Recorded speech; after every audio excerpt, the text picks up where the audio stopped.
Spears and Steinberg. You know what the fuck it is? Aries and Andy, Chew and the Jerk.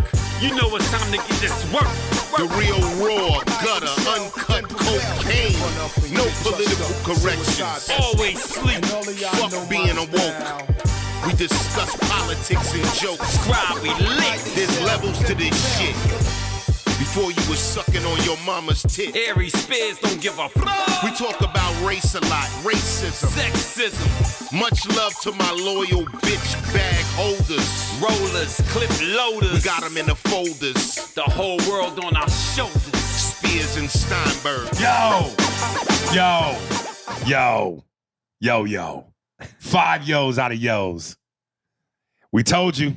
We hope you saw it. We gave you the heads up so you could be in tune with us. It's the hottest thing on TV right now, I think. It's been trending. People have made jokes. I saw a couple of things online where people said it was in poor taste. There's been a couple of reenactments of people reenacting some of this. And so that's the poor taste? That's the poor taste. Dahmer. Fucking Dahmer. Netflix. I don't think you should be able to say Dahmer and poor taste all in the same sentence. You know what? You're right. What does that meat taste like? Should be Dahmer. It was disgusting. You could go there, but Okay. poor taste? Yeah. Ugh. Do you think he's seasoned enough? Like, as a white dude, did he put enough seasoning? No, because niggas already come with seasoning. We already seasoned, nigga. You know what you get when you get nigga meat? You get all of that goddamn cholesterol, that high blood pressure, that Lawry's seasoning salt, Hennessy collard green juice, and all the shit that niggas ingest.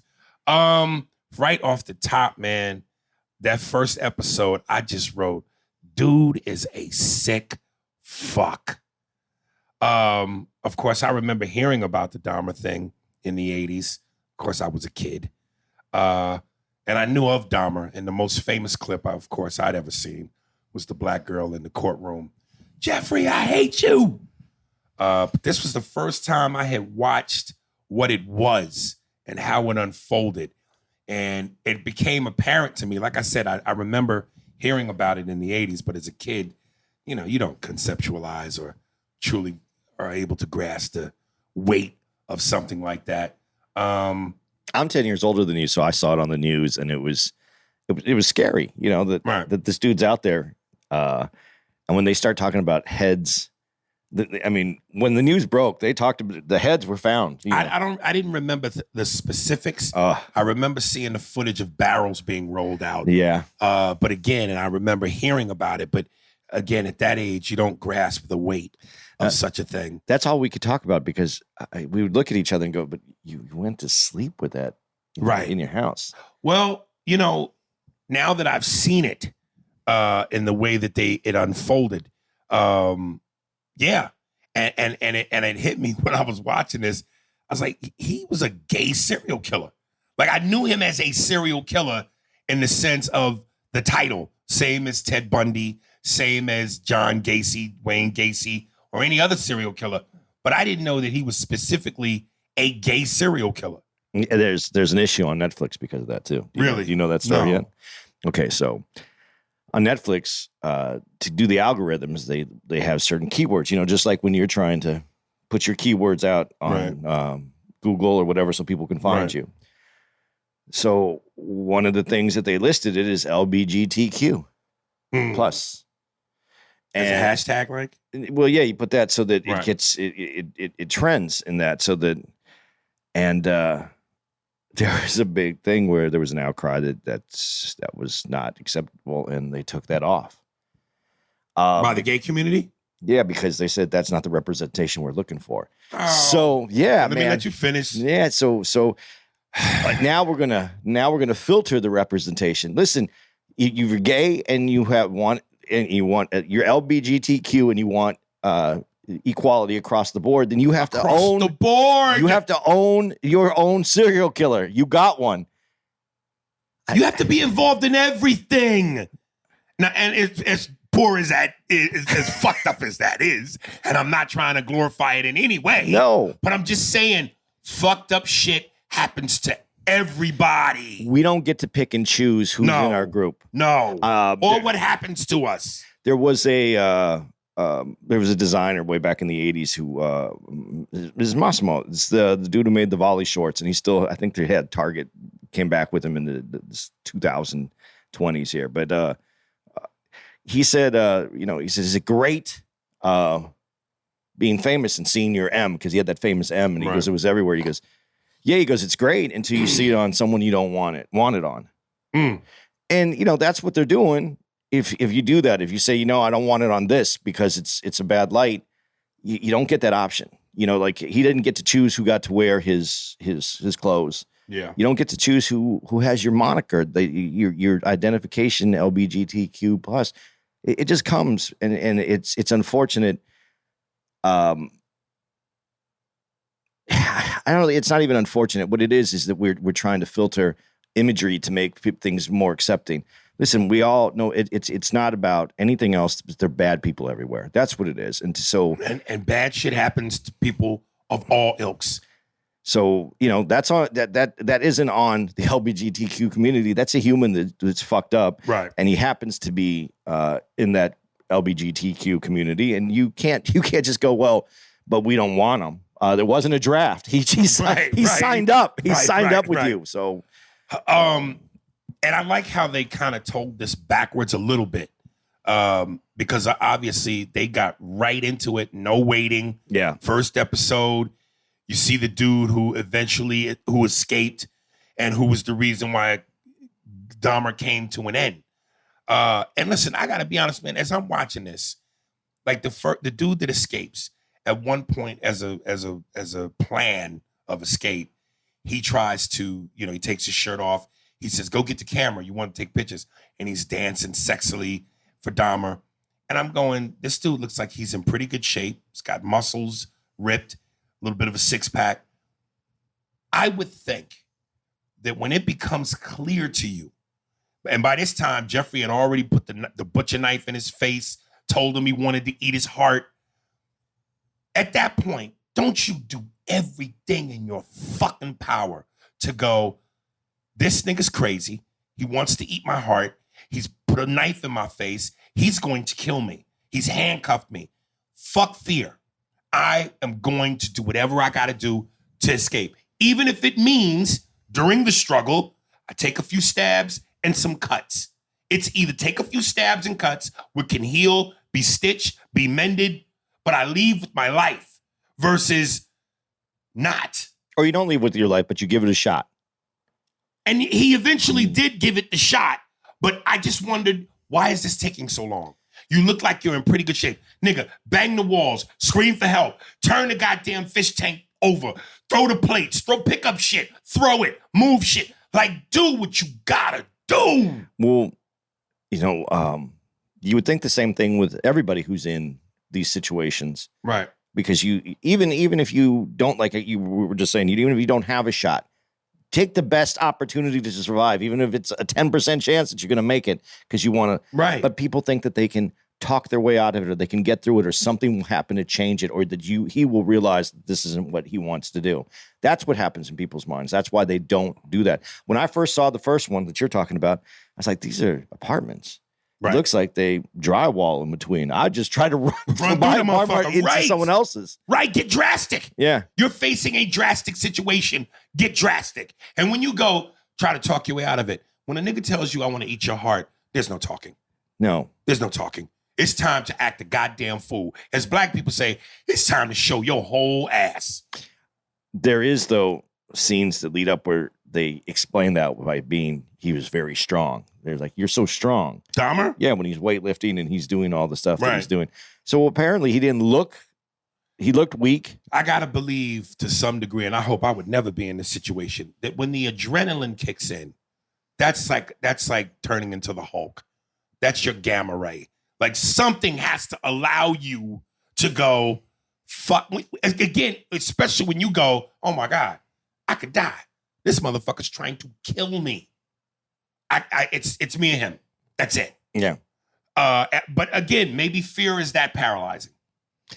Fear, or you yeah, you get into that moment where you think you can make this work out. I'm going to talk him down. I'm going to get him off this, because you didn't go there because you thought he was a killer. You went there because you thought he was a reasonable person. You didn't go in there expecting that dude to pull a knife on you and then tell you, I'm going to eat your heart. Yeah, it's crazy. I thought to myself how people ignore their gut and their instincts and their eyes and their senses. Because when you go to this guy's house, and clearly you see how dirty it is. Clearly, you smell a smell you've never smelled before. Clearly, when he offered the dude the drink, he said, "Oh, what's in this? What's floating in this?" Some soap. So the math, no part of you is going, dirty apartment, horrible smell, shit floating in my drink. I'm out. And I often say, I believe most people are stupid, and I really do. And I don't want to call a victim or a potential victim stupid, but I'm just going, isn't there something that makes you go, something don't add up? Yeah, but, this was already into his, they bring you into where he's already killed multiple people.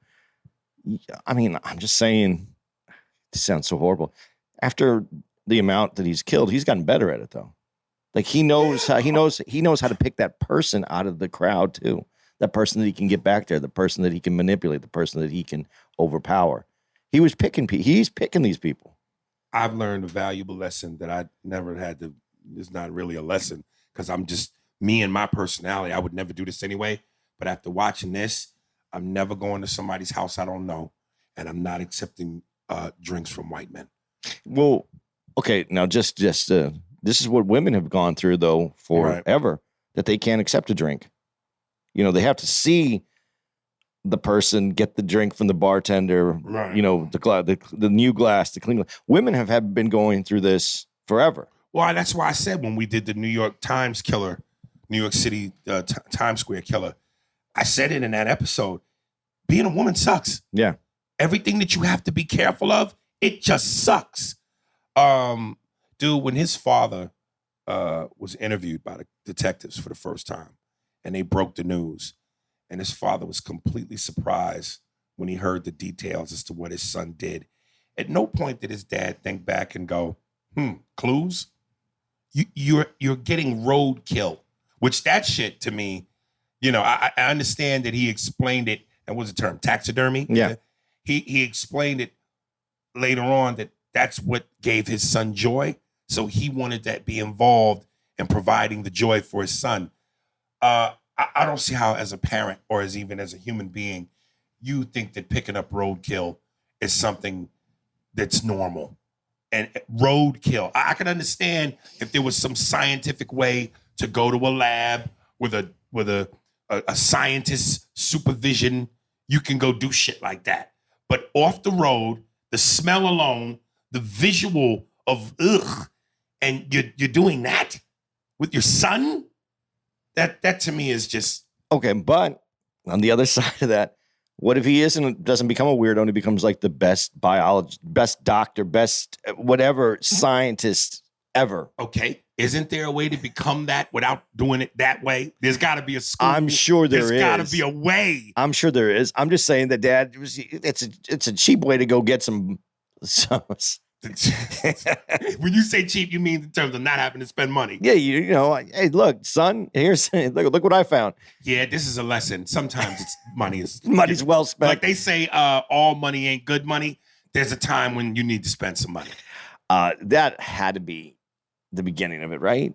I would think so. I mean, there was already seeds, but that had to be the when growth. You saw him pour the oil in the jar of tadpoles, he did that. That was the beginning because that showed you he's into wanting to cause death.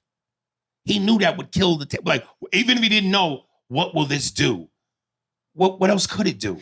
Well, but he gave that gift of the tadpoles happily to his teacher. Right. Like, look what I did. I went and got these. And she gave the gift away to some other kid who's obviously has, given him a hard time before. Right. So he takes that back and he kills. He took away the present. He killed it. Maybe that's the beginning. Who knows where the fuse gets tripped? Right. But yeah, he basically put the oil in and kills those the tadpoles. And I like how they show it, because then you see that clear water and these healthy tadpoles, which I'm sure this is bullshit story that it didn't really go down this way. I'm sure this is just the way that the analogy to make it look beautiful. Then, the healthy tadpoles in, and then he puts the oil in, and it goes from light, clear water to black, scary. Right. Dun-dun. Right. Now we have So you think that was for entertainment purposes? I think it was to show us what, the lights were getting dim. Right. And we're about ready to welcome a new type of serial killer. How much do you blame the parents? Because it seemed like the mom was fucked up, even when she said, because obviously they show where the mom and dad argued a lot, even in front of people, inappropriately, instead of excusing themselves. Can we get a minute? The way most people would. But when she said most women are happy about being pregnant or excited about childbirth, I'm not. Seems like she didn't want to have him. She was on all kinds of medication, which I'm sure I don't know for certain, but that this is a fact, but I'm sure, let me not say I'm sure. I would love to know medically, could that fuck a kid up so badly that they turn into that? I don't know where they turn into that. I don't, there's, how do you describe the other serial killers then? Some of them didn't have those childhoods that way. Some of them had different things. I think you can be, I think an unhealthy brain can grow out of anybody. Right. You want to say that the parents, I don't think you could put it on the parents. Right. And I think there's a certain amount that goes on there for reasons that you said, but a lot of people go through horrible things as a child. And they turn out to be good people. And then there's people who don't go through horrible things that turn out to be bad people. So really you're saying there's just no explanation. There's no explanation. I really feel like when I watched it, even from the beginning, it gave me the answer that I needed, was that there is no answer. Because we sit here after you see something horrific and go, yeah, it is. That there's somebody who just, for whatever reason, has made up a mind that they're going to go. And this is how it works. So they have whatever their attraction is, they find it, scan it randomly, and then that's what they go to do. So there's no way to point the finger and go, that's the boogeyman and that's the reason. Because when I want to flash forward a little bit, because when they cremated him, but they saved the brain and they wanted to study his brain, and they said, I forget how it went down, but ultimately they did a scan of his brain and found that there was nothing abnormal. So I'm sitting here going, if there's nothing to point to, and as you say, no abused childhood, not fucked up, it's just scary to me that there's no answer for this and you don't know. So it's like, it's not like his family had a history of mental illness, or you can find whatever the glitch was. You don't know. And that to me is very scary. Bad people exist, man. But there's got to be a rhyme, a reason for it. Why? Let me ask you this question. When you see somebody who does good all the time, have you stopped to consider what their upbringing was, how they got into this world, what they went through to make them such a good person? Why would you? That's considered normal, good behavior. Is it to be a good person when you see absolutely good people that do things for the benefit of humanity? They're not doing it for themselves. They're not doing it for fame. They're not doing it for money. They do it because of the benefit of others. Do we ever stop and study those people? Do we ever try to? Why would we? Well, why wouldn't we? Because wouldn't we want to find out what makes them that way so that we could work towards having more people like that than having the other person? I would think so. But we don't do that. We only shock ourselves in bad shit. Bad shit happens because there's bad people, and we don't care enough to figure out how we make good people. We only figure out how to keep us from not getting attacked by bad people. Here's some twisted, stupid shit. What if all the bad people are normal and we're abnormal? It could be. That's a point that could be made. That most people would argue that's a stupid or an invalid or an ignorant point, because we know that murdering and dismembering people and eating them is wrong. Yeah, but to your point, though, not dismembering and but we've all had moments of passion where like you thought about, I'll fucking kill you. I'll do not His that you would, dad said he had fantasies Right. of doing shit like that. but not that we would act on those things. And that's what separates the sane from the insane. That's it. That's it. But we all have those moments. And that is not wrong. It's natural, right? I would think so, that we have moments because our emotional is not controlled by logic. Me and my ex-wife talked about this the other day because and I really wanted to watch this with her because we love this kind of shit. I won't watch it by myself, but I did only because I knew you would, and this is podcast fodder. But did you watch it while you're eating any chips? No, sir. No, sir. Did you eat anything? No, sir. No popcorn? No, Nothing. Sir, nothing. Mouth dry as Phoenix Desert, nigga. But we talked about this, and I said, you've never, when we talked about the father and his fantasy, I said, you've never thought about murder. You never thought to yourself, killing. She said, absolutely not. And she said, you have? I said, of course. I've thought about killing people. But I think that's a natural, we all do. But again, not acting on it separates the sane from the insane. And she almost looked at me like I was crazy at the idea that I would have a thought like that. And what I really wanted to say, that of course I didn't, I go, bitch, I've thought about killing you. That's Patrice's great joke when he's asked the guy in the elephant in the room, you see a girl, what's your daydream on how to kill her? That's such a great joke because it's such an, I don't know if evil's the right word, but it's an evil honesty. Well, when I say that it's just the difference between acting and not acting, it's not just that. Right. I mean, think about the people to actually go into planning. Right. I mean, when you're sitting at home and you go, fuck, I'd like to just fucking kill this bitch, right? Right. There's a big difference between that and going, now, how would I do it? Okay. And then not only how would I do it, then you start thinking, well, if I did this and this, now you're going to the edge. But are you? If it all remains in thought. In thought? Yeah, but it depends how far those thought gets. If you get to where like it's just a matter of one more yelling it and that plan goes to effect, I don't know. Listen, what made Patrice's joke so funny was he was descriptive. He said, here's my daydream how to kill her. I put a pillow over her head and I shoot her twice with a silencer. Pew, pew. And there's feathers, like a John Woo movie. There's feathers in the air, slow-mo. Now, I know as a comic, he's being comedic, and that's funny. Yeah. But the funny is in the details. Yeah. And again, you think about it all day. That's why I did that skit with Tiffany, What Would You Do? And it was about a dude who fantasized about murdering his significant other because she was such a cunt. Yeah. And so I played out the scenarios in my head, but of course you cut back to the reality is you've seen it in movies where dudes, they show a scene, he murders his wife, they cut out, it's him daydreaming. Well, and I'm not saying not having those thoughts, like you just said, Right. We do that. That's not acting on it. What I'm saying Right. is, now if he had those thoughts and he goes, you know what, I'm gonna go get a silencer just in case. No, yes. That's what I mean. That's what I mean when you're in process of going. Let me go buy a shovel and some duct tape. Just in case. Just in case. Right. Yeah, I'm going to keep this in the car just in case. Right, okay. Now you're moving toward. Right, that's what I'm trying to say. That's when okay. I didn't know what that's. Okay. I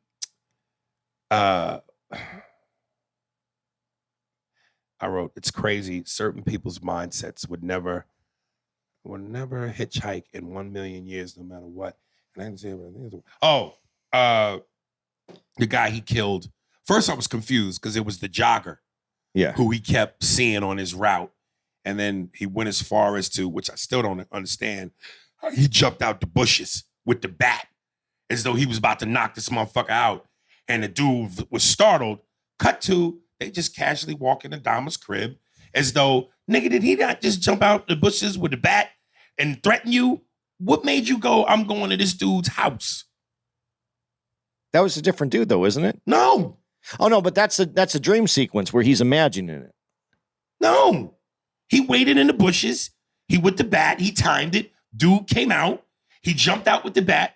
Cut to, it's nighttime. And they just walk in Jeffrey's house. Now, that's him imagining it because then the next scene after that all happens, he does that same bat scene again and the guy runs off in a different direction.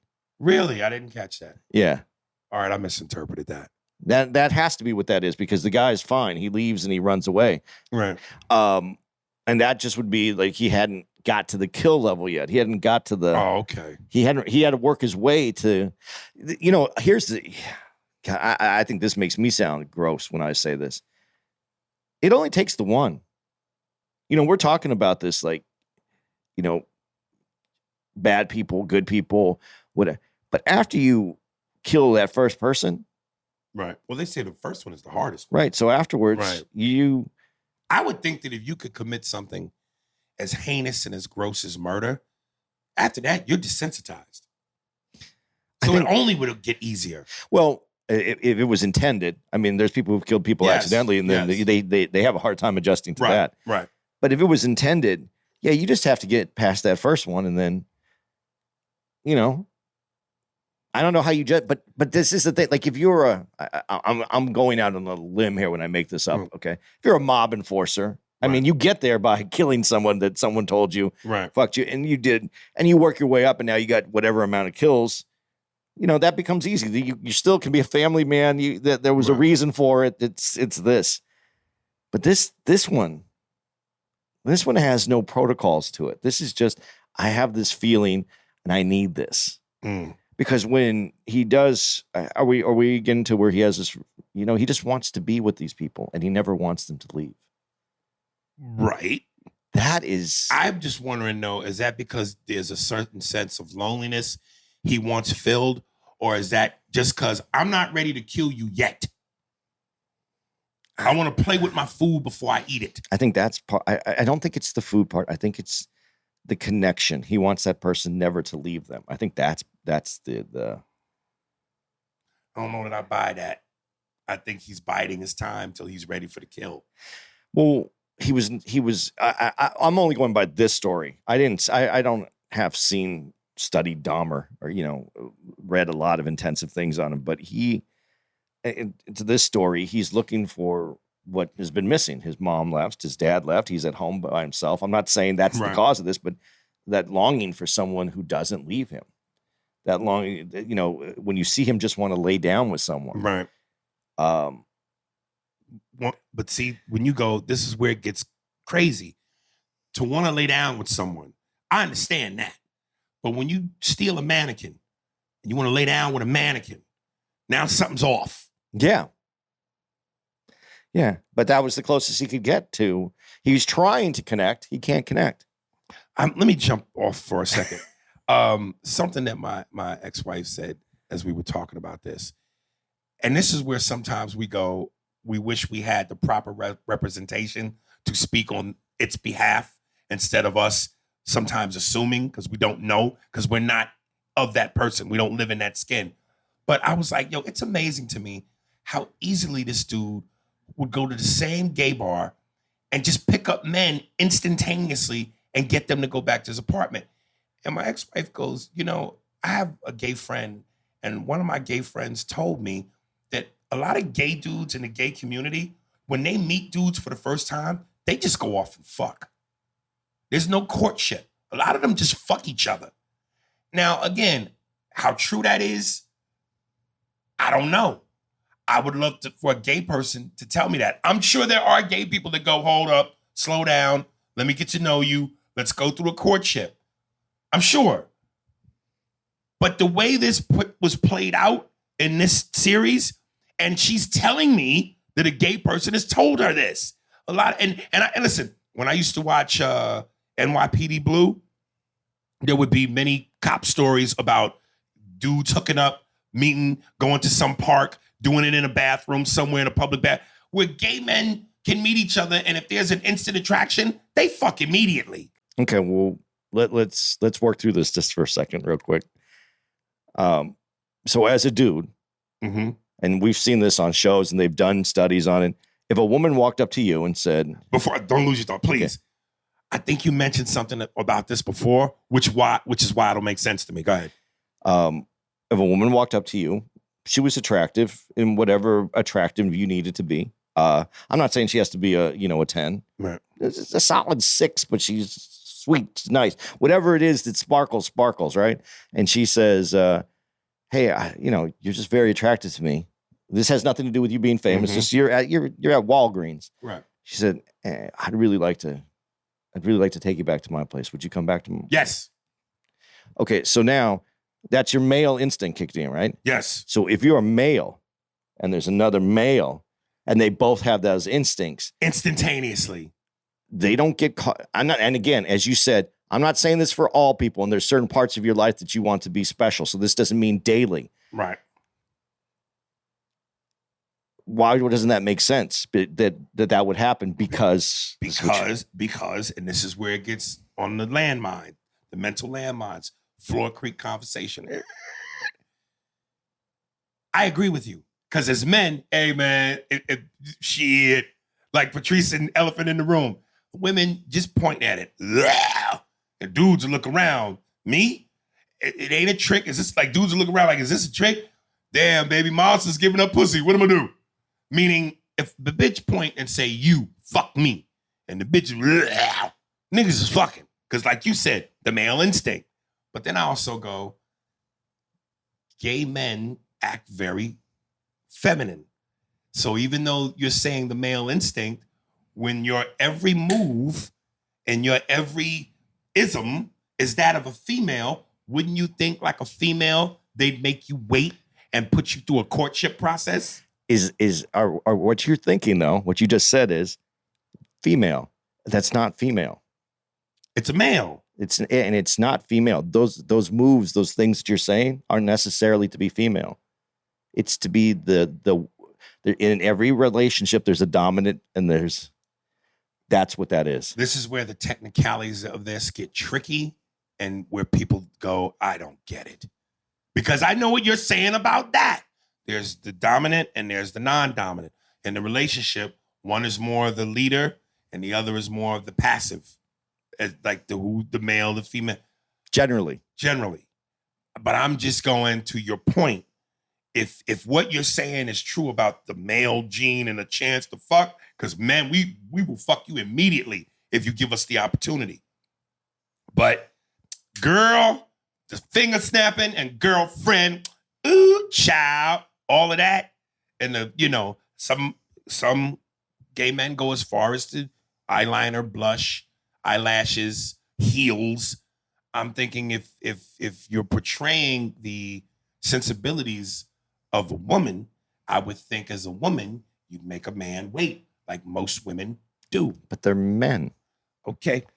So, because I've been told by a gay dude that says that's our hang up is in your heterosexual relationship, is that we have these things that you're saying, this like wait courtship, where they have that in the gay community as well. Just like they got men and women, heterosexuals, fucking them too immediately. Yeah. That happens. Right. But they have the courtship, okay. But then they also have, and this is where they say we don't get caught. And again, I'm generalizing here. Don't get caught up in the sexual part is not necessarily the relationship. You can have a relationship with someone and still be sexual. That's why they'll go out. They can come outside of a relationship. And that's not detrimental as it is in a heterosexual. And heterosexual relationships have that too, where people go outside the relationship. But if it's that male thought process, it's a lot easier. And here, wait, let's do this too. He's also this is Milwaukee, right? Yes. So it's not like this rampant gay scene that's going on everywhere where you can go to multiple places and meet. This is your selection. This is what you have. It's not like going to be the same in Milwaukee as it was at that same time in San Francisco or New York. Right. So, this is the pond. This is where you're fishing. Now, let me go back to the hitchhiker, the one he did kill with the weight. And, dude's thing was, hey, man, I got to get to this concert. Can you give me a ride? Dude says yes. And then he goes, well, let's stop at my house, have a few beers, smoke a joint, and then we'll eventually get to the concert. Of course, the hitchhiker goes in the car. I'm sorry, but I got to make this a race thing. I've never seen a black hitchhiker. I think that it is a white thing to get into a car with a stranger and be driven somewhere and be okay. Dude, black people don't hitchhike. That's not the reason why, though. What's not the reason why? You said it's a white thing about what? Well, then what is it then? Because if you're black in this country for years when there was cars, would you trust getting into a white man's car? A black person wouldn't get into a black person's car. unknown? I think because culturally, because you can't get it because of what the circumstances were, you wouldn't do that. And so culturally, it's come up in the culture that way. Black people are we're not as openly trusting with certain things. Because of the lessons. But no. I got something to debunk that. I have seen white people eat behind each other, drink behind each other. Like it's no big deal. What's the big deal? Black people don't do that. Within our own. Yeah. We don't do that with nobody. Don't drink, we don't drink behind, we don't eat behind, we don't kiss our dogs in the mouth. Certain freedoms of expression that white people have, Black people don't share in, even within our own community. So by that, to your point, it's not a distrust of white people. That's nasty, yo. Yeah, we don't do nasty shit. But a car isn't nasty. This is just about... We don't know you, motherfucker. This is safety, though, as well. I don't think that it was very safe for a Black person to jump into anyone's car. Anyone. Right. Regardless of race. So when you go, well, it's a white person's car. No, it got nothing. It could be a nigga. We not jumping in somebody's whip. We don't know. We ain't doing it. And the driver, Black, I don't know this nigga. We don't want you in our car if we don't know you. Yeah. Black people have a very, motherfucker, what's up? I met a Black dude at one of the clubs, and he gave me a ride to he wasn't Black. He was Black, and it was an hour-long ride. What do you have on? Jordans? No. Shoes with no socks? Gators, dude. Gators? Came to see your show. But he saw you too, right? Yeah. Okay, that's the the difference. difference. It's difference because he met me. He met me. Plus, niggas think I'll whoop this hunky ass if he tries some shit. No, he was cool. He was going back home. And if the nigga had on Gators, he'd have stomped you the fuck out. He probably was from Detroit. Dude, it wasn't Detroit, but it was Midwest up. Yeah. Nigga got on Gators. The last thing you want to do is try some shit. You beat the I was shit just out happy you. to be getting a ride. I didn't want to pay for that Uber. Yeah, you didn't want to fuck with him. And then it was like, you know. Oh, wait. There's one thing, but you passed on because you said something completely wrong. And I'm going to get this because this is in my thing to bring up. You said, come over for some beers. He never says beers. What did you say? Brewskis. Right. Dude, that's a Milwaukee. If someone said brewskis now, today, after watching Dahmer, I would tell him, get the fuck away from me. Yes. Brewskis. You want to come over for some brewskis? Listen, if I see any white man with glasses, I'm nervous, nigga. But brewskis. Even when he's saying it made me uncomfortable. But let me jump ahead a little bit. It's on there, right? It's on they're talking about it on Dahmer? Yeah, right now. Even when they cut to John Wayne Gacy, and he brought the dude to his house, and the dude was like coming to his house to do whatever John told him he was going to do, and he poured him a drink. Again, I gotta go. What is making you go to a stranger's home? Well, I forgot what Gacy gave a lot of reasons for people to come over. Something about painting or doing some work in the house. But Gacy was known in the neighborhood too. Like people saw him. He was a very, there wasn't. And I was it was weird when they jumped to Gacy because this is almost to the end. Right. This Gacy dude, that's a whole nother. Let me just say, because with him, it's very short. What's scarier? Because it seemed like when Dahmer wanted to be saved and repent, okay, I guess that's some form of remorse. But when Gacy's on his death table being injected and he has a chance to say something to the family members, he says, "Kiss my ass." As scary and as heinous, and I'm not excusing what Dahmer did, but the fact that he found God and wanted to repent and be saved, maybe that says something, maybe. But John Wayne said, as y'all killing me, kiss my ass. That's true evil. I have a problem with this whole part. Really? Yeah. Because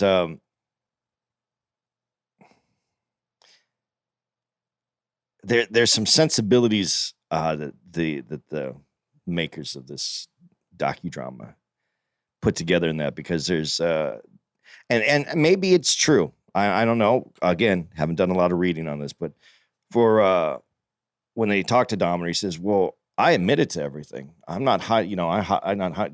Gacy, said different things, and I admitted to everything. I know that I was wrong. I said, I gave them all the. But then he wants to be saved. In Christian beliefs, if you repent for your sins, accept Jesus as the Lord, and repent for your sins, that's your gateway for heaven. So Gacy basically said that he was found the Lord, but you could see that he hadn't. So he's not eligible in the Christian ideal. Right. But they made the door open for Dahmer in this thing, like because Dahmer was a better serial killer. I didn't like that we went through his whole repent thing and they made it seem genuine because I don't know what it was in prison. I don't know who he, I know he ate people. That's what I know about him. Right. So we're giving him that in this docudrama. Because I don't know. I want to know how authentic. There are people that said he did repent but he always believed in what he did. He never, like he said, he never was like, I did it. I deserve to be dead for this. It was disgusting. It was heinous. Whatever he said. Right. But he knew that all along going into it. So just now, I don't know. There was something in there that was very creepy to me about the way that was set up. I hear you. Two things. When Andy and I were watching this, or as it was unfolding, I had watched the first 4 episodes on the plane ride from LA to Raleigh, and I told him, and he started watching it, and he jumped ahead of me by 1. And 2 things, and he told me about this, so I knew it was coming. Had he not told me about it, I think I might have turned the motherfucker off. But he told me it was coming, so I was bracing. The 2 things that really disturbed me. When he wrapped the head in cellophane and kissed it and put it in his grandmother's box. But I think what grossed me out more than that was when he got back from the military, he had military knowledge about certain medicines and what they could do. So, of course, he was getting the proper pills to knock people out. Halcyon, I think that's Halcyon. Yes. But he also was able to get access to blood packets. No. When this motherfucker stood in the mirror and cut the blood packet open, I assume, he about to smear himself with blood and be on some I'm bathing with blood shit. Okay. No. This nigga drank it. Now, we talking about The Boys, and we know that's fictional. We know that's just made up shit. And I went, oh, no. Yo. I don't know why I stayed watching it. By this time, I was caught up in the Matrix. But I was just like, Jesus fucking. How hard? What's the? I need the dude's name who plays this part. Evans. Fuck, I just read his name 1,000 times. Pete Evans. Oh. Fuck. Yeah, just look it up. But could you do a part like this if they came to you and said? I would absolutely love to. You would. Because these are the parts that define your acting ability. But doesn't Evan Peters, doesn't that stay with you for fucking ever, though? I'm going to be honest with you. I think to some degree that's some shit actors say to appear more acty. This nigga's deep. He had to go to therapy after this. This motherfucker was so in the method. He became, fuck you. It's a suit you put on and take off. Yeah, but this is the hard part for me on why I think why it could stick with you. Because of what we said in the beginning, what I'm saying in the beginning, there's just bad people out there. There's no rhyme or reason. So when you play a part and it's a killer and you know why he became this killer, that's not in you. So you're just playing that part. But when it's a guy who's just a guy, right, and you're playing just a guy, and you're just a guy, right, and there's no logical reason for this guy to do this, and you have to get into his skin and crawl around and do that and realize that that's just you if you did something different. I'm going to tell you what somebody said in one of the comments I read that was interesting. They said, do you know how many times in everyday life we probably have looked death in a person in the face?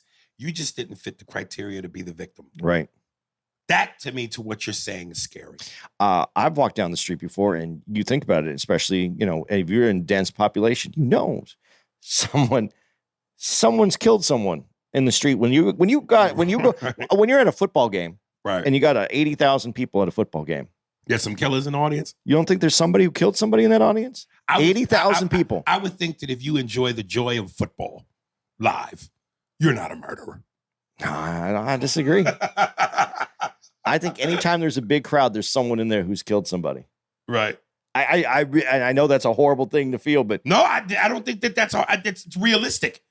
What's scary is we don't know.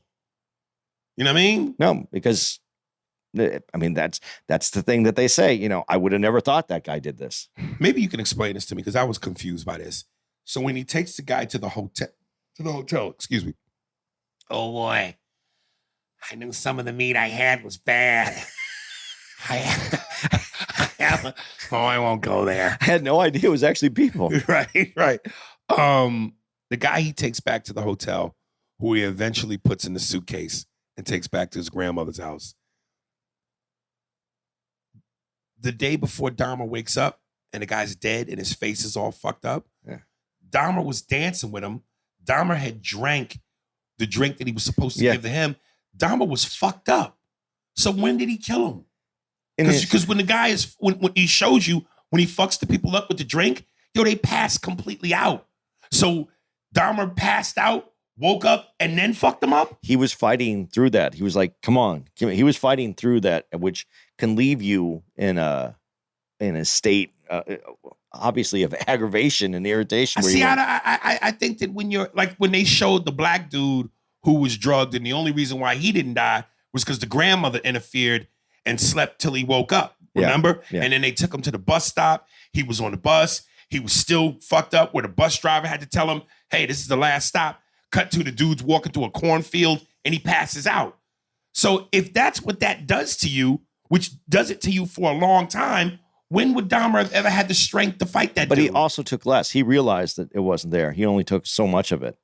The other guy got the full dose, and he's giving people doses to either put them right on the edge of death or... Okay.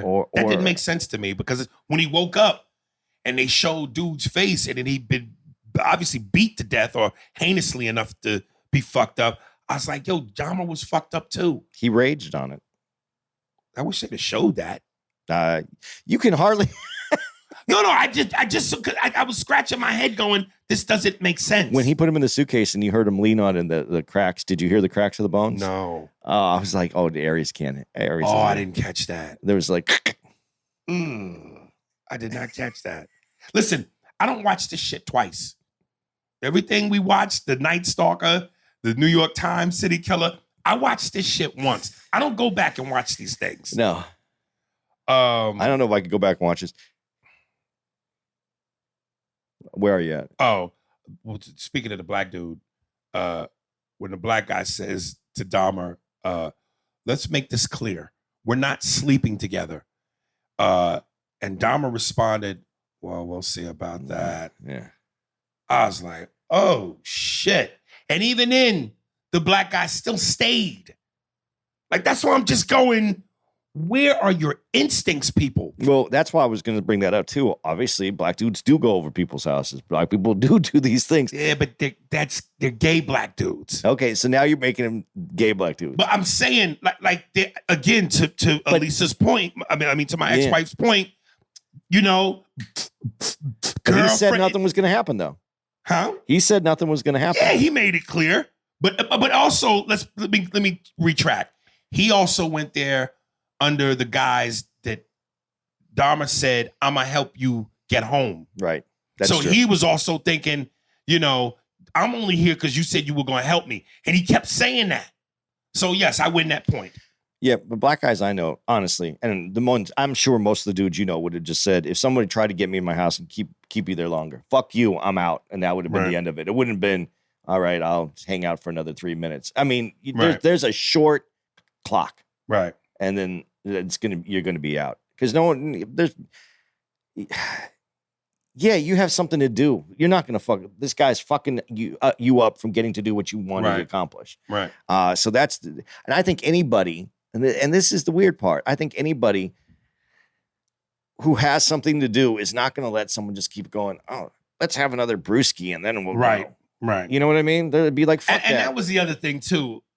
Other than this, and even the black dude accepted the coffee. At some point I'm going, well, this is based in truth, and you know that they were murdered, so maybe it's not a lie for dramatic purposes. But didn't nobody turn a drink down? Yeah, see, Everybody said yes to the drink. But how else would he have gotten them then? call Cosby. Hello. How are you doing? Who am I speaking with? Andy, I'm really glad Andy, I want to say to you, thank you for calling. You know, when I was in prison, they wouldn't allow me to get calls. Or when they did, they would yell in my cell, "Cause call, cause call." But really, it wasn't nobody calling me. So now that I'm out of the prison, it's nice that I can get a call from somebody. What do you want? well, out of all the drinks that you offered these women, multiple women, Yes. no one ever said no. I just don't want the drink. Oh, you know, when no is never an option for you, you know, you hear it and it goes right in one ear and out the other. And even if they said no, I would find other ways to get them. You know, women are like children. They love dessert. So if they said no to the drink, I say, do you want pudding or Jell-O? And the women would say yes. And next thing you know, we'll give them some red Jell-O with a little white puffy cloud in the middle. And they say, what's that? I say, it's Jell-O with hope. It's heavenly Jell-O. That's why it's got a cloud in it. You taste this and you're going to feel like you're sitting with the Lord. And next thing you know, they eat the Jell-O and the pudding. Oh boy. Hello, America. Was able to do what they wanted to do. Any more questions, Andy? I think you've answered the big question. You can always get someone. As long as no is never an option. Really, when they hear no, it's really yes. It's spelled if you spell no backwards, it spells what? On. And that means it's on with the pussy. So when you turn no inside out, it really means get on with trying to get the pussy. You just put your spoon in and you go to work. Goodbye. All right. Really got to give a big shout out to Cosby. Thanks for taking that call.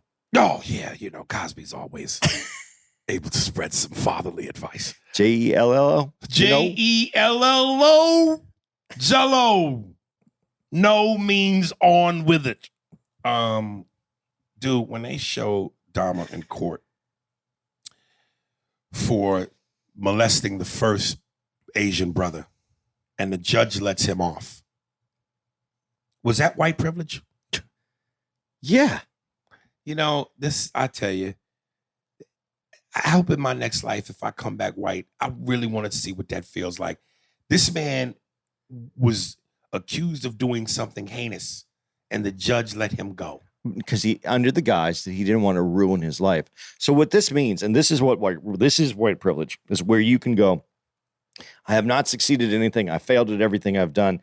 But because I am white, I still have the possibility to turn this all around. So I'm not going to ruin this white guy's life with an sexual abuse allegation on a 15-year-old. Yeah. Yeah. That's crazy. That's that. I'd like to say that was a long time ago. I think judges would be held more accountable today, but still, it still goes on. So that was it still goes on because remember the guy who, I might as well do this. Remember the kid who was I forgot in college and he fucked a girl behind the dumpster who was passed out. One of the Kennedys? No, it was a kid at a good school, and he didn't want it to ruin the kid's life forever. So that was by the way. One of the Kennedys. Kennedys, yeah. They have a history. No, he kills people in the car. Really? When he went off the bridge. Oh shit! And then went home and went to sleep. You can't bring the Kennedys up with me. You turned serious. No, let's move on. What do you got next? And you know, I promise y'all, as I'm about to say what I'm about to say, I'm not gonna go off on a religion tangent, but I have to say this because this was one of those episodes and one of those moments where I just wanted to throw my iPad across the room. So it wasn't enough. Episode 7, the deaf episode, when he kills the guy Tony, who's deaf. It wasn't enough that this child from birth was born deaf with a defect. He has to die a heinous death. And at one point, the mother and him and his mother are sitting at the table, and there's this very heartfelt moment where they're speaking to each other in sign language. And she says, "Make me and the Lord proud." So clearly, she's a religious woman. Clearly, she believes in God. Clearly, she goes to church. It wasn't enough that her son was deaf. He had to die a heinous death. Where was God at?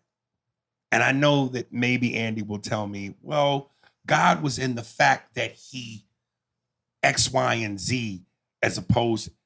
This is why I don't buy this shit. All right, I got some more on this one for you. One, he wasn't born with the defect. It happened because he had pneumonia, and they treated him with that. Okay. So, but it happened when he was a baby. But yeah, so that did happen that way. Where was God? Okay. And I call it the universe just to make it a little simpler for my head. There was a moment in there where the human physical connection looked like it was going to be enough for Dahmer, that if this relationship would have happened, would have been enough to stop what was going on. And then Permanently? I'm just asking this question. I'm just going to throw this out. So the universe is giving Dahmer a chance at like finding someone who just wants to be there, and has proven, even though Dahmer had the hammer, he's ready to go, but the guy goes, "I'm coming back." Let's go before that a little bit. The couple times you saw Dahmer attempt to spike his drink and didn't. Right. He put it back in his pocket. Yeah. Because he didn't need to, because this guy, he was getting comfortable with an actual human interaction of someone who wanted to be there. And he said, "Don't go." And the guy was leaving. That was Dahmer's trigger. You know, I'm going to be alone. Right. They're leaving me. And he said, "No, I'm going to be back." Leaves him a nice note, makes Dahmer feel he's coming back. And Dahmer lets him walk out the door. So who left the keys in the apartment? He has to come back in. He goes, "I forgot my keys." If we're going to go with God might have saved him for the moment. The devil said, "God, that's not fair. One more shot." He gets one more shot. He had to go back in and get his keys. Now, we have to believe this story because I'm assuming, and again, these are big assumptions, that they're getting this information for Dahmer because he sat there and gave them details of the killings. So this is his versions of the killings. Right. So for all we know, it never really happened that way. Right. And Dahmer got him at the door before he ever left, and it wasn't about forgetting keys. Now, they're leading us to believe, because he says in there, "I never lied. I just told him, I knew that I was horrible and what I did was horrific." So that's giving them credibility by him saying that these stories are supposed to be true. I have a hard time believing that story. I have a hard About time. the keys and going back. Yeah, going back in. And a lot of people said that this was the episode that made their heart sink, because dude was deaf, and he was sweet, and he was nice, and the relationship with the mother, and specifically when he left, a lot of people said specifically when he came back and said, "I forgot my keys," especially when Dahmer had the hammer hidden behind his back. That's where people just went, "Oh no." Yeah, because it almost made Dahmer. It almost seemed like he had the power to help make this change, like have him recognize that he could be. But when you human. say that he has the power to make him change and make him be human, it almost, and I know that's not what you're going to say you're saying, but it almost feels like you're saying, do we dismiss all the other murders now? No, you don't dismiss them, but you almost feel, I think there's a couple things that happen. One, you really love the Tony character because of who he was, the challenges that he had, the things that he wanted to accomplish. So you feel you really have a connection to him. And then when Dahmer, it allows you, because through Tony and then seeing Dahmer let him go, and this is why I don't like this episode, you actually have a feeling, and I expressed this when I said Dahmer could have been human. It looks like a moment where there's a glimmer where Dahmer could have been human when he let him go, because he's going to come back. There's actually humanity within Dahmer. And I don't think that I wanted Dahmer to ever have that humanity. Yeah, I don't think that I appreciate that. I don't know that I could go with you on that because prior to Tony, he had already done so much heinous shit that it's irreversible. There is no coming back from that. Once you walk through that door as a human being, there's nothing Tony could have done or any kind of glimpse of humanity that you could have shown me from Dahmer to make me go, oh, okay, I see him different now. No, you're not going to see Dahmer different, but you recognize that there's a moment he let the mouse go. It's the cat holding the mouse's tail and he lets it go. That's the moment where you go, oh, is there a moment of redemption? Because when he gets saved, I'm not agreeing with this story right there at this point. I don't think it happened that way. Right. I don't care what Dahmer said. I think Dahmer was displaying an idea that he had moments of humanity and then he's saved. I don't buy the whole I'm saved, and I don't buy there was a moment of humanity where I let the guy go because I knew I wanted that human connection. I think he was a person that enjoyed laying with cold people that he killed. I'm getting out of the sequence of what we're talking about. I don't believe this whole Dahmer docudrama. I think that there was too much emotion given to Dahmer. I think if you can in a good way, no, where they tried to make him. I think this person is more heinous than we saw on this show. Right. I think he's even more heinous. I think they tried to give us a background. I think he's an evil person that was evil. I don't think the parent helped. The parent situation has helped, but I think he was an evil person. I don't believe any of the humanity stories that like this little moment where he let the guy go. I don't think that really happened. I really don't believe that. You don't think that really happened? happened? No, I don't think that really happened. I think he might have, he was talking and I think there was moments where he wanted this. He didn't drug him. That's what he says. Right. Maybe that's true. Maybe he did have a momentary relation. I don't know, but I don't think that he let him get out the door because he didn't let anyone else get out the door. He killed him. And I think he's the killer. And I think that's the bottom line. He's a killer and he eats people. That's where you don't. And the other thing I can't understand is how is there this vat of bodies in his house and things all over and no one else notices this. There's just too much other stuff going around. Yeah, because I mean, when you go in the bedroom, there's the drum. I think you're dead when you get to the bedroom. All the story where you're in there and there was moments and, fuck all that shit. Right. The police come in and there's the dead body on the other side of the bed, which we didn't get to in this, but. Right. That's Tony's body on the other side of the bed. That doesn't happen that way. The police know what dead body smells like. They're coming into your house. Right. And then there's a toe hanging out from at the edge of the bed. You see blood on the bed. Right. That to me, okay. Because I'm thinking if I see blood on the mattress and the nigga's laying right on the other side. I'm looking around. When you look around. Yeah. But I was going to say this. Again, I know that for Hollywood, they dramatize certain shit for effect. It's like, when you find out that the food commercials you see, the shit they do to food to make it look more appetizing is to get your dollars. Yeah. So they do the same thing in movies and TV. But I'm going, well, damn, would they go that far and just blatantly lie to that extent? Because those same cops later are given an award.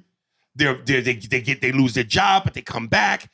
That's a lot of making up. Well, and then we have to get this other part. And this is why when we said at the beginning, the LGBTQ, the reason I brought this up is the reason it should be, I'm not going to say it should be included in how this gets in the algorithm, but it's important to see how the gay community was treated at that time as well. Gay and black. Gay and black. Because they were saying he was living in he was in a, right. And so, the guy is having a fight and they look at him as gay and Dahmer uses that. We're in his self-description. Oh, we were doing some gay stuff. So that automatically removes, maybe the cop's uncomfortable going all the way through the bedroom. They even said, I got to delouse. I got to take a shower. So all that is there. But today, do you think if you smelled dead body that you're not going to look? I have but this is how uncaring at that time the police were to that community, to the black and the gay community. So that might not be so far-fetched. It might not be so far-fetched, but I believe that's movie magic. I don't think the bodies, I don't think it's ever that close. I don't, they make it seem like if only, Because what you're doing as a viewer is going, look, corner to fucking guys on the floor, which is what they want you to do. It adds to the suspense. But I don't agree with everything. I think the cops were pieces of shit. I don't understand, like, and this is the other thing. If you want to cancel people all over the country for what they said, how about going after these guys for what they did? I haven't heard. Now that this came out, maybe it will. Maybe there'll be a big protest to whatever happened with these guys.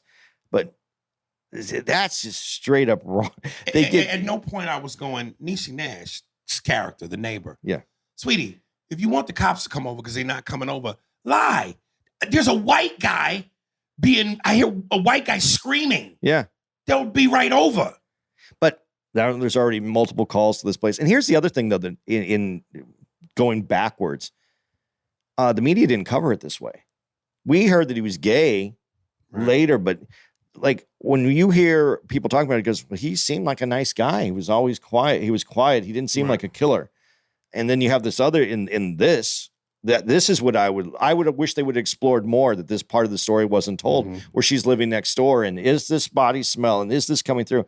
Because then this is a whole nother part that was never talked about in the early, when it first happened. Because when it first happened, it was just, he was a nice, quiet guy. I would never imagine that he would have. And she's saying, I've been calling the police. I've been telling the police. That's part of the story that's not explored, that I would like to know the difference between back then and what actually happened. Because if her story is true, this is even more tragic. And I'm assuming that there's validity to this, because that they can get from her. She's available. Right. That's crazy to me. That's just crazy to me. That you can you can't smoke a cigarette, but you can have a dead body smell reeking out of your right. And look, clearly Dahmer was a specific I kill gay men guy. And it wasn't just blacks. He killed, white guys. Well, his first kill wasn't a gay dude. It was just a dude. Okay, so but he worked his way up into killing gay men. And which you often have to work your way up in if you do. No, okay. How'd I get an ass? You got to work your way up in. All right. That part with the sandwich, where it was like, I was thinking, and again, I know he didn't, so I knew it wasn't going to happen. But if you didn't know the story, you'd go, oh, this is going to be his first female kill. Right. But was the sandwich supposed to kill her? I would assume so. Why else would he give her a sandwich? She's trying to have him evicted. He figures with her out of the way, he can stay. Yeah. So obviously, and again, black folks, they ain't eating that motherfucking, I don't eat my own black grandmama shit. This white man sandwich. And she's hearing chainsaws and equipment next door and people screaming. But that standoff where he at one point went, I'm not leaving until you eat the sandwich. Eat it. And she was, I'm not going to eat it. It was so suspenseful because you knew he wasn't going to kill her. But you were like, how is this going to end? Right. But could that have been one of his victims' meat too? That too. Because she goes, what kind of meat is it? He goes, it's like a pulled pork. Right. It's like a pulled person. It's a pulled person. That's hilarious. A pulled person. Now I gotta ask you this. And look, I don't have sons, but I got kids. But this probably is more relegated to you, because the only female serial killer that we've ever heard of was that one monster that Charlize Theron played. Yeah, I'm glad you said she played. Yeah.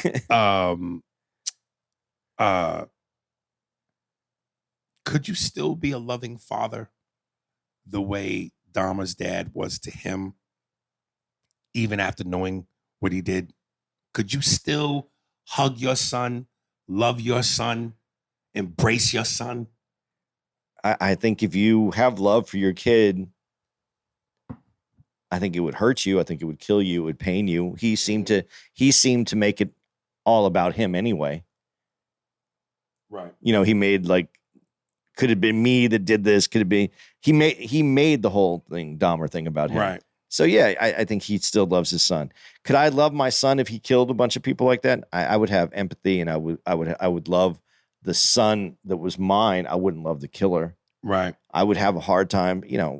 I would have a hard time having his breath come into my face, knowing that That's all that nigga meat, all that nigga meat, is that and his gums and jowls, all that.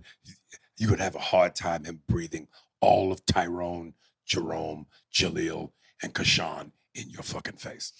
I think that would be tough. I wouldn't want that. I wouldn't want that breath in my face, knowing what was in this Afro Sheen, nigga follicles, nigga DNA, all in your fucking face. I gotta be honest. Go ahead. Go ahead. No, it's just the worst, most incredible bad thought ever. But What is it? what if you fart? You got to fart. You're like, God, that Nigga, your poop smell like chitlins and Afro Sheen. that was Freddie. That's Freddie, man. He's Freddie was greasy, man. It was Nigga, greasy. That's Kashawn. Don't even worry. We don't. I'm being really disgusting here, and I'm sorry, but let's just break this down. You're gonna eat it. It's gonna come out. That is. I didn't even think about that until right now. How foul is that? There's the scene where he cooks whatever that is. Yeah. Is that a liver? I think it's the heart because he said, "I'm going to eat your heart." I think that Right. That's in the idea of the heart is the emotion, the love that you're going to carry that love with you once you eat it. He fried it and then cut it and then ate it like so casually. My question is this though.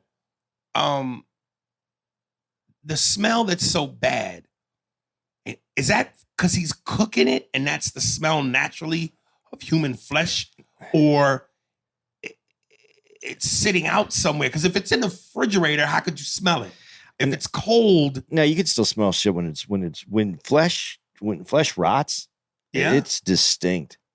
It's distinct. Yeah, even in the fridge. When every time you open up the fridge, that smell's going to come out. Like it's that's how you. Yeah. Oh man, it's so distinct. It's so distinct, and that when you work in a restaurant, sometimes something goes bad, and you walk into the walk-in, right, and you're like, what the fuck? Like you'll find it quick because when flesh rots, it's horrid.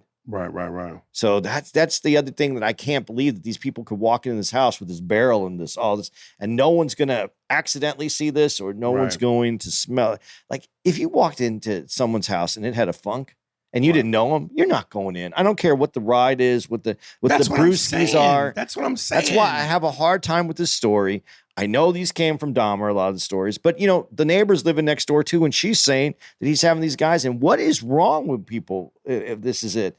There's not enough Febreze in the world. Right.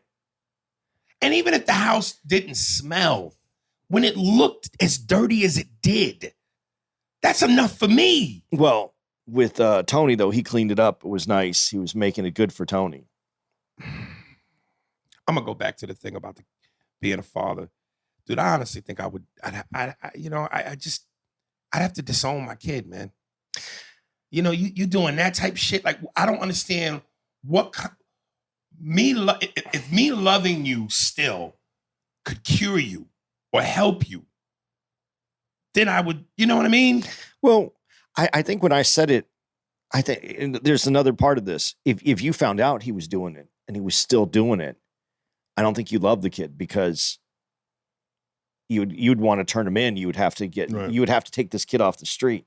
But if you find out afterwards and then you see the end, the process where he could be incarcerated for the rest of his life, or, which I think, just before we go any further, if you ended up in a situation where you had to either be life in prison or the shots, to be taken out, to be killed with those shots on the table. Lethal injection? Yeah, lethal injection. What would you want? Life in prison or lethal injection? Yeah. And you're never going to get out. What you did is heinous enough that there's no chance of ever getting out. Unless prison life was so heinously bad for me, where I'm just getting raped, I'm getting beat up. But I would assume you could adjust like anybody else. And if you ain't no punk and you ain't being punked and raped, I guess I'd want to. You still want to live, man, because you don't, you don't know what's after this. So why not just, yeah, your condition stinks, but live. Yeah, no, No? I don't want to. I think it's. I think it's worse, man. Really? I wouldn't want to be contained and there's no Pussy, man. your pussy's in your hand. That's the best you got. That's all it ever is. I mean, yes, there's the other enjoyments of life, but dude, when you can't get no pussy, man. You can't get pussy. Let's start with that. You can't get a meal that you want. Right. You got to eat that shit, whatever. You're on work duty. You make no money. You don't contribute anything to society at all. What? I mean, there are people who go into prison and then do things and found whatever. Some people can find a purpose. Yeah. I'd just rather be out. Right. I don't think that I'd want to live that way. There's just no way that. There's no part of that sounds reasonable to me. And then look who you're around then. It's not like you have one bad person in your life. You're a bad person. You're the bad people in everybody else's life. Now you're just one of many, many bad people. Right. That doesn't sound like a way to, no. So I think I said that because the father wants to be there, because if this is the kid's case, and you feel responsible, and he seemed to feel responsible, you want to love your kid. You want to be there to give them the best, whatever life that they have left in prison, or if they're going to be. There was no chance of him there was no chance of him being executed because they didn't have that. And right. So I don't know. I love my kids so much. If they did something like that, I would be horrified. I wouldn't. It would change, but I think the love of the small child that I raised would still be there. Wow. Now we get to the good part, the end. And I remember you said this because I didn't know. I mean, I knew Dahmer had been killed in prison, but I didn't know the part where you told me, and I think you even told me this before you saw the series, was he was taunting people in jail. Like he was doing shit to piss people off. Yeah, people thought he was crazy. Right. Thought. But that moment where they show him and you hear the prisoners yelling, "Shut it off! Shut the fuck up!" Because he's playing the whale sounds loud. I'm just like, and that sounded creepy. I just like when he goes, "What? It helps me sleep." Right. Like he was just the worst. Like he was asking for it. And then whatever he did where he put the food on a thing and a person sat in the food. But the one brother who eventually kills him, I said, why didn't he try to lure that nigga back to the crib? And when Chris Rock goes, there's black people and there's niggas. That was a nigga. Dude, let me tell you, and this is what the sick, I don't want to use the word sick, but this is the twisted thing I don't understand, and the hypocrisies about religion. So I have to read this the way I wrote it. So the guy that kills Jeffrey Dahmer supposedly did so under the guidance of the Lord, because that's what he said. He murdered under the guidance of God. Makes you wonder who's crazier, Jeffrey Dahmer or the killer. And Jeffrey Dahmer or his killer, and we're taught that God doesn't punish, but yet there seems something so satisfying, karma-like, about the way JD died. So, and I love how they cut back and forth between Jeffrey being baptized and the guy who's going to eventually kill him praying to God about, what should I do, Lord? I'm so distraught at knowing this man killed a 14-year-old kid, and he did display cannibalism, and he fucking dismembered him, and it was so horrific. Please, Lord, tell me what to do. Now, anybody that knows anything or has heard anything about God and religion knows that violence and God don't go together. That's not true. Really? Old Testament, violence is part of God. But God would never say, it's a commandment, thou shalt not kill. Yeah. God is forgiving. God is merciful. So this guy heinously kills Jeffrey Dahmer under the guidance of what God is telling him to do, when everything about God and religion is the opposite of that. It's not. So where did that come from? Thou shalt not kill. That was in the 10 Commandments that he gave Moses, and that's man's rules. So God kills? God is okay with obviously. Go read. If you read the Old Testament, there's fire and brimstone. Okay. Well, to my point, again, I don't want to get off on that, but I just thought it was crazy that it's like everything that I've ever heard or been known about God, what I just said. Yeah. And here's this dude killing Jeffrey Dahmer under the umbrella of God so heinously as Jeffrey Dahmer is looking to repent and is looking to find God. And I gotta say, man, again, the way he killed these people, and again, how your heart sunk for Tony, it wasn't just that the dude just killed him. It was heinously he killed him. He beat the shit out of with the barbell. It felt satisfying. With the greatest line ever. I drugged them so they wouldn't feel anything. Well, Dahmer, you about to feel every second of this. Woo! Okay, but here's the irony in this. And this is why I said this is a docudrama. There's a lot going on here, and why I think there's a lot of creative license being taken care of in here.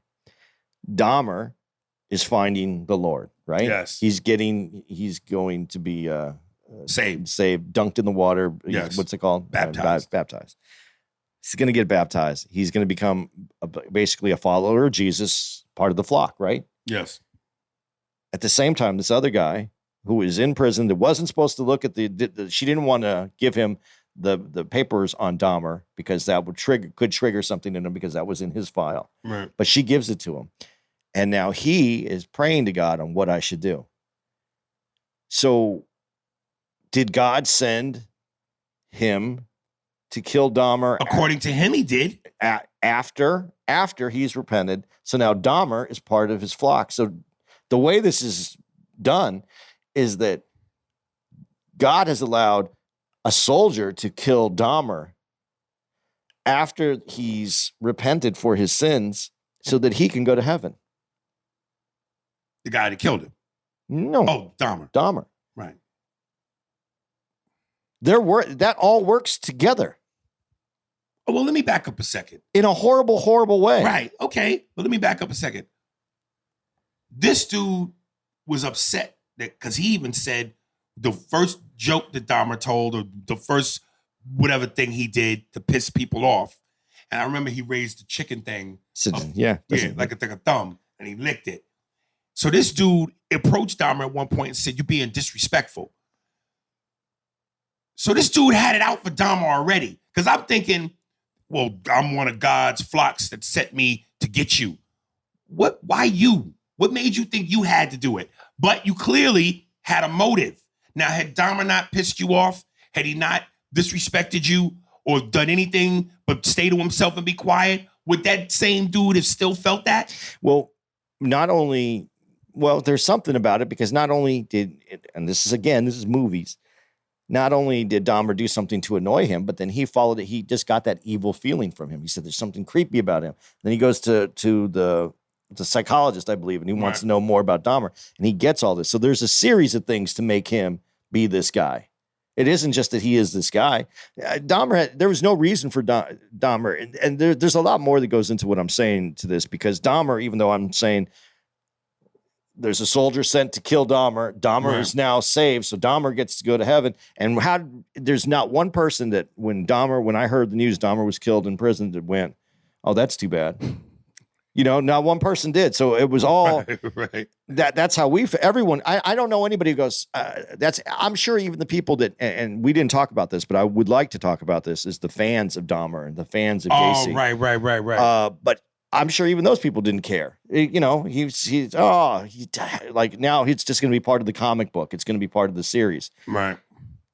We didn't care. Now, going back to the dad and having love for your kid, I said you would still love him as the child that you remember, that you raised. You'd feel bad about what he became. Now he's dead. I think there's a sense of relief in that. Even if you loved him, there's a sense of relief that he's gone. He's not going to do this. This is over. I think that's a very complicated thing that we're trying to, the father or the parents' love for this kind of person. Right. Because I think if I looked at it honestly, I would still love my kid. I wouldn't love what he did. I wouldn't love the man that he's grown up to be. But then after, I would feel so much more relieved. Well, thank God that this is over, in the world. So I think that's very complicated. But this is a very complicated story, because the way that I looked at it, the way that I viewed the end, it's very irritating to me, because I don't think that, and I don't have the ability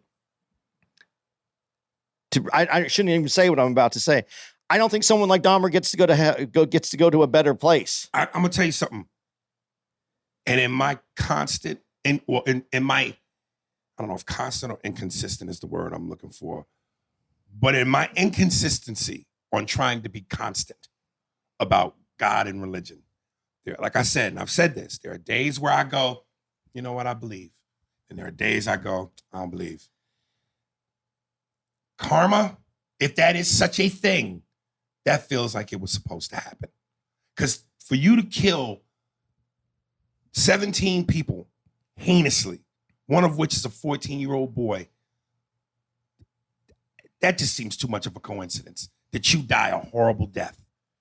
That just seems like karma to me. Well, it's just, I mean, prison rules, it's justified. Right. It's justifiable. Prison rules. Right. He was a kid, and pedophiles are not very welcome in prison. Right. So, yeah, man, I think it's just what it is. But they brought Gacy into this, and Gacy is also, I don't think Gacy ate his victims, but Gacy was as sick, if not sicker. Yeah, Gacy to me was scarier, because when they showed him dunk that kid's head in the bathtub while wearing a clown suit, complete with makeup, and I forget the line that he said, but it was almost like Freddy Krueger-like, how Freddy would taunt his victims. You never saw Dahmer taunt anybody. Well, okay. Yeah, keep going. The way Gacy dunked that dude's head in the bathtub and then said something like, scary on top of the moment being scary. I'm like, Jesus, that's got to be your worst nightmare. But see, this is the two differences. And this is also the other problem when you have to break this down. Dahmer killed out of an emotional need not to, and this is where this makes no sense what I'm about to say, not to hurt the other person, to get what he needed from that relationship, is disgusting. Even though he did the most hurtful, literally hurtful, painful things ever. That he could possibly do. But that was for an emotional need that he had. Like he said, and it says at the end, I drugged him so they didn't feel anything. He was aware of of what he was doing. And I'm not saying that makes him better. I'm just saying that's right. That's his. He's serial killer light. He's serial killer. Diet serial killer. Serial killer with a heart. Right. Maybe yours, possibly. Right. And fried. But he just got the nigga demographic. But Gacy, it was just straight up evil. It was just to kill. Right. It was for the sake of the kill, and for his parts that he couldn't deal with. Right. But for people. Now, they didn't talk about this in there, but just so that, we talked about, Dahmer gets talked about that they made comic books and he had fans, and Gacy was painting clowns and selling clowns on, like, his artwork was in demand. This is how and Richard Ramirez had the girls. Yeah.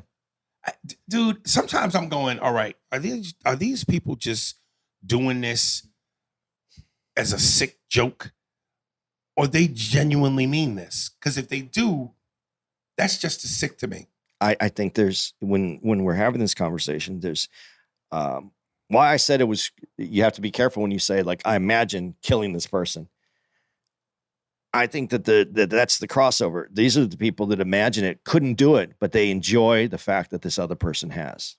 That's crazy. I think that's even more. That I'm not saying more, but it's disgusting. It's on this. That would be like. And this is really what we're saying.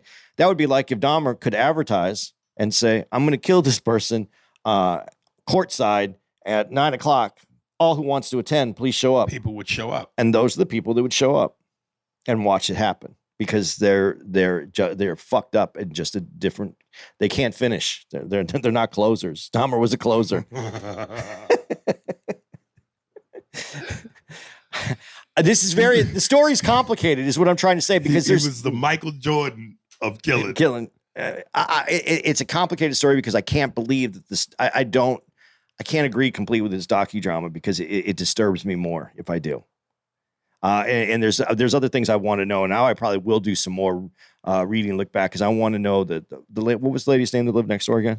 What was her name? I mean, I know her acting, her real name, but I don't know the character's name. The character, whatever her name was. I would like to know more about. I would like to know more from her because that's not how this was brought out in the media. It was way different. It was a lot of people saying, he's quiet. I would never have. Right. So quiet people that live next to you that cause you no problems. There might be a reason why they're not causing any problems. I can't believe she wanted to move back into that apartment. Well, yeah, How could you? Because you're not taking this away from me too. You know, it was, first of all, it's not yours. You don't own it. So, Right. I mean, so let's just go with, okay, I want to go somewhere else, brand new. Not back to the place. And you could never get that. I don't care what they do. They'd have to tear that down to get that smell out. The smell is one thing. But until you knew what was going on, you didn't know. So, but now you know. And now when you go to sleep at night and you revisit the screams and the bumps and the sound of chainsaws and saws and power tools, how the fuck do you sleep? I gotta move, yo. That's crazy. That is insane. The only thing that really complicates this for my head trying to put, I still just don't understand how anybody goes into the house if it smells like that. I don't understand how anybody walks into the house if it smells like. I don't understand how the police can't listen. I know the police underserved that community. I get that especially at that time, but they also want to make busts. They also want to be these superhero guys. Right. They smell dead body and they're not going to want to go in there and bust the dude who's like there is, or maybe they think that's the smell of this dude, I guess. But it's very, there's a lot to this that still doesn't make sense to me. I'm not done with this, unfortunately. Listen, I can't speak for the gay community. I just know that if Gemma or some girl that I looked at visually was just so fucking impeccable, I'd go, how far am I willing to go to get this pussy? So again, I can't speak for the gay community, but maybe the thought of some dynamite dick would make them pinch their nose and go, the smell is heinous, but the thought of dynamite dick, I'm in. You know, this might make me sound weak and I don't care, but when I was in college, I went to, I was at the U of A. I was kind of in and out of college. I wasn't really a college student. But when I went in, I was at this bar and me and this other dude met these girls and we went back to their place, and the house when we got there was disgusting. Like there's visually, pots and pans, gross stuff all over. Like it wasn't clean in the kitchen. Wow. The house had clothes all over it. I could live with all that. Then there's dog shit on the floor from the dog all over the house, and she's like kind of picking it up when we get there. Oh, that's disgusting. In the house? In the house. Like they had a puppy and the dog shit all over the house. So now it smells like dog shit, piss, dirty kitchen, and then the mess. And then I went to the bathroom, and on the floor was a pair of underwear that were torn and had like a little skid mark in it, like women's panties. And my friend was out in front, and I walked out there and I go, dude, listen, man, I hope you get to fuck both these girls, but I'm out. And I left. There you go. You know, there's just no way that I wanted, because I didn't know those panties belonged to one of the two of them. And I didn't know which one it was. And I wasn't going to find out if I got the wrong one. I was just out. We had dog shit everywhere, piss smell. The kitchen was disgusting. These girls, I didn't know what was going on in that vagina. So I was fucking out the door. That was all, I was gone. So, you know, I'm not saying that that's the same context clues that these guys were given. But if I smell dead body outside the door, I'm not going in. Hey, man. That's when your spider sense is supposed to tingle and tell you, yo, you get the fuck out of there. That's all I got, man. That's it. Yeah. That's it. That was pretty good. We did a whole extra half an hour. Yeah. So, yo, if y'all, I hope y'all saw it so that, you know. We didn't ruin anything for you, but you knew what the end was. Yes. It wasn't like you were. Right. Yeah, so there it is. If you haven't seen it, like I said, I give it 5 yos out of 5.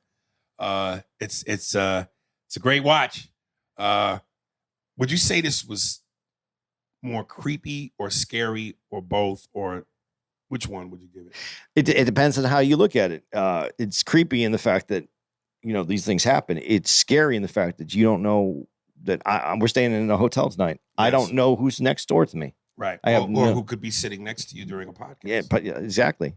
You could be Aries the killer. All right. Dates, are we doing that?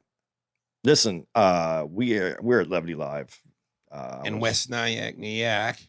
But here's the dates coming up. October 7th through the 9th. Going to be, Aries will be at the Brea Improv. That's October 7th through the 9th. October 14th through the 15th, Aries is going to be at the Hartford Funny Bone in Manchester, Connecticut. That is October 14th to the 15th. October 21st to the 22nd, Aries is going to be at the Funny Bone in Richmond, Virginia. That's October 21st to the 22nd.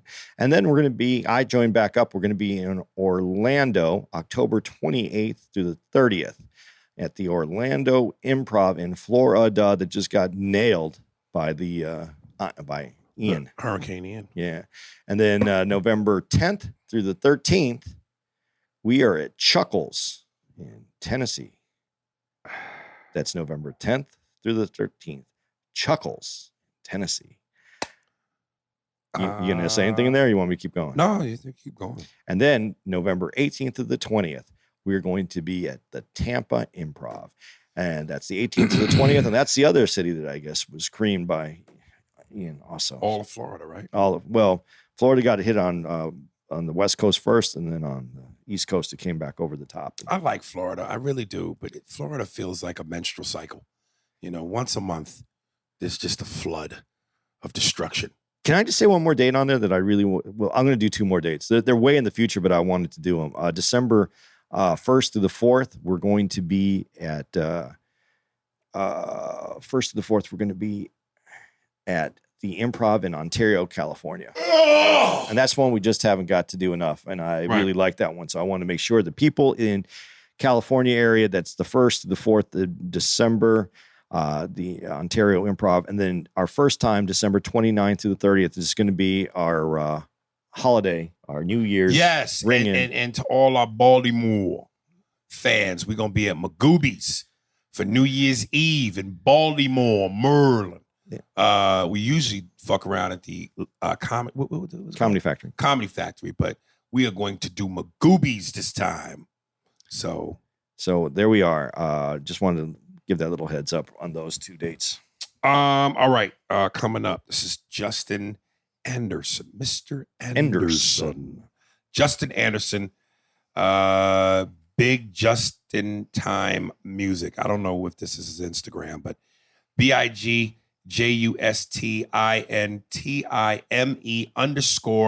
_music, MUSIC. And the song is called Free Mind Freestyle. Enjoy from Justin Anderson. Spread the love. Don't hurt nobody. Don't drug nobody. Don't kill nobody. And most of all, don't eat nobody. Yeah, unless Nah, me. And that's how I get pussy. We're out. Spears and Steinberg. Thanks for listening to the Spears and Steinberg podcast. If you'd like to know who's responsible for this shit, it was hosted by Aries Spears and Andy Steinberg, produced by Steve Merrick and Anthony Holmes, executive producer, Big Papa, Robert Kelly, and Matt Klein-Schmidt for the Laugh Button podcast. For more information on where to find us on the internet, visit spearsburgpod.com.